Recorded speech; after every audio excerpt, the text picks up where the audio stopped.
Mr. Chairman, we also congratulate you for assuming this responsibility to chair this meeting. These actions fit well with the adoption of the UN Declaration on the Rights of Indigenous Peoples last year, which was very much acclaimed by indigenous peoples and their organizations. Mr. Chairman, the situation of the indigenous peoples and their rights in Africa is probably the worst on the globe, like other issues of rights and freedom. The violence unleashed against the indigenous peoples and the all-out violations of their rights are still continuing today.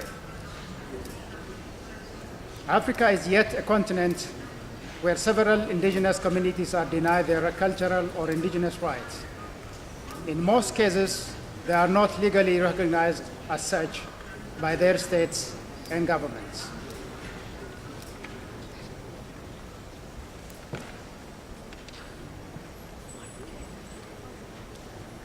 Sorry, we have a problem with the computer.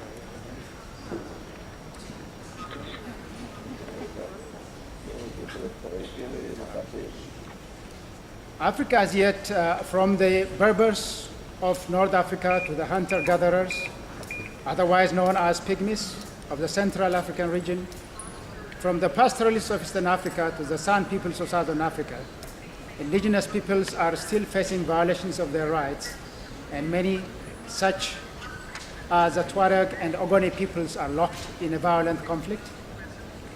Mr. Chairperson, we African indigenous peoples see the expert mechanism as a body to promote constructive dialogue and discussions with governments and states via the Human Rights Council.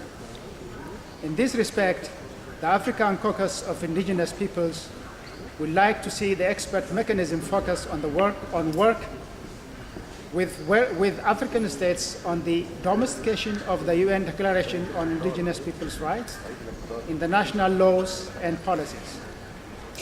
We equally urge the expert mechanism to work on the issues of right to self-determination of indigenous peoples, particularly in the area of right to development, utilization and conservation of natural resources.